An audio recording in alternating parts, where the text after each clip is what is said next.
Sekalipun taun, wabah yang terjadi dahulu kala di dunia Islam begitu dahsyat.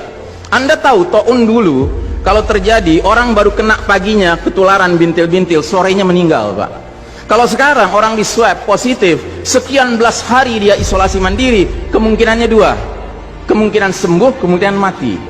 Persentasenya berapa? Sembuh 80%, Pak, mati 3%, kecil sekali. Bukan berarti kita menganggap ringan nyawa orang, tidak. Cuman saya ingin menggambarkan betapa taun dahulu lebih dahsyat daripada yang so-called pandemi, yang lebih cocok disebut pandemi ini. Direncanakan ini, Pak. Yang karenanya kalau kita lihat sejarah, sekalipun dahsyat taunnya dahulu kala, nggak ada cerita, Pak, sholat berjamaah berubah tata cara pelaksanaannya, nggak ada. Kenapa kita harus berubah?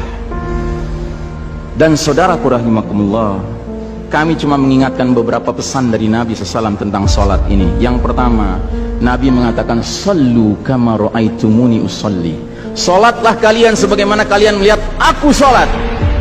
Ini sudah kata mati, Pak. Ini kunci, Pak. Kunci ini. Makanya para ulama fikih memutuskan nggak boleh dikerjakan sembarangan, nggak boleh.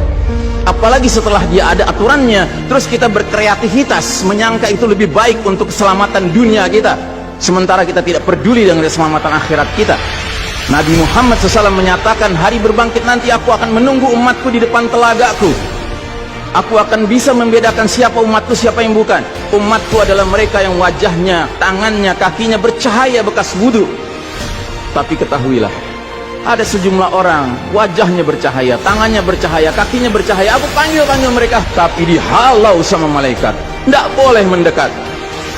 Aku panggil lagi, tapi dihalau sama malaikat. Akhirnya malaikat menjelaskan, "Ya Muhammad, mereka telah merubah ajaranmu setelah engkau wafat." Kata Nabi selanjutnya, "Menjauhlah, menjauhlah." Nabi nggak mau dekat dengan orang yang berani-beraninya merubah tata cara ajarannya. Dan ajarannya yang paling pokok apa? Tauhid. Setelah tauhid apa? Salat. Dan ingat, salat adalah amal yang paling pertama yang akan diperiksa oleh Allah Ta'ala bagi setiap hambanya.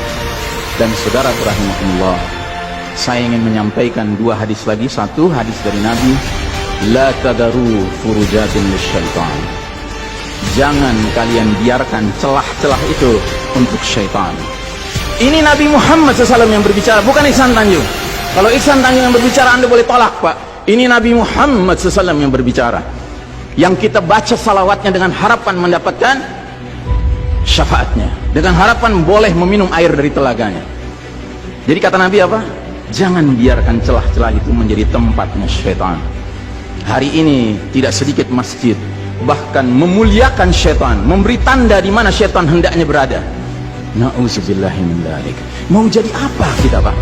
Mau jadi umat seperti apa kita? Ini adalah simpul terakhir, saudaraku. Kalau sampai simpul terakhir ini kita relakan lepas, sudah tidak ada sisanya ajaran ini di muka bumi.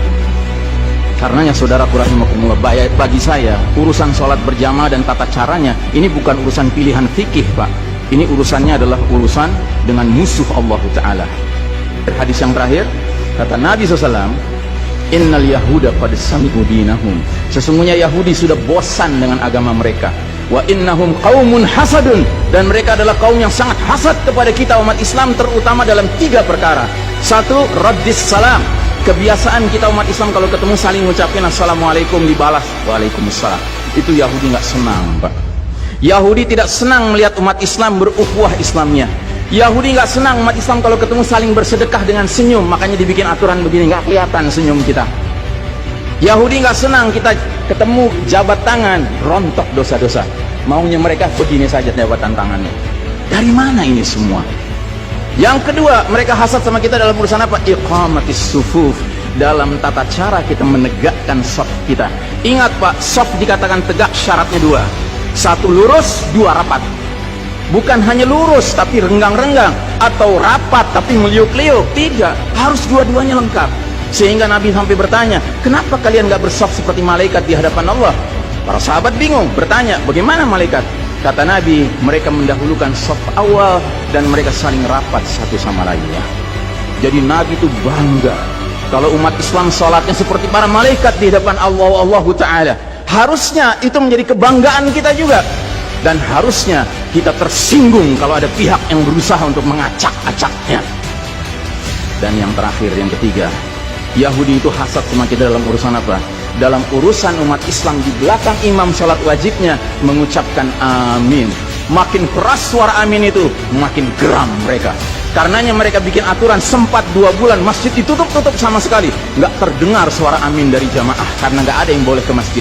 Tapi sekarang setelah dibolehkan, masjid yang bisa muat 2000 orang, cukup 500 orang, cukup 700 orang. Supaya apa? Sekurang-kurangnya aminnya bisa berkurang. Maka sekarang pertanyaan besarnya adalah, untuk siapa kita sholat? Atau untuk mereka? Inna sholati wa nusuki wa mahyaya wa mamati lillahi rabbil alamin.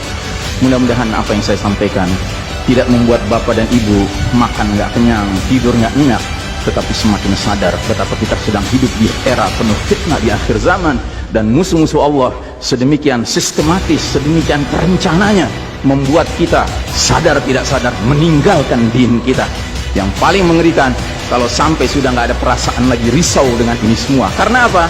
Nabi bersabda, siapa lihat kemungkaran ubah dengan tangan, nggak bisa dengan lisan, nggak bisa dalam hati. Dalam hati itu maknanya apa? Ingkari itu sebagai kebenaran, itu mungkar.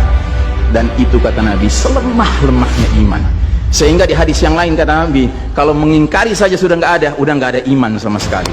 Nah, yang kita khawatir kalau kita ternyata ridho saja dengan aturan sholat WHO ini, Pak. Padahal harusnya kita sholat dengan cara Nabi Muhammad SAW, bukan caranya Tedros atau Bill Gates. Kepada jamaah, inilah nasihat dari hati yang paling dalam kepada saudara-saudara yang saya cintai karena Allah, yang kita sama-sama bersalawat, kita sama-sama mengharapkan air dari telaga Nabi. Tapi boleh jadi nggak semua kita ngerti apa yang harus kita lakukan agar air telaga itu dapat jaminan kita boleh meminumnya.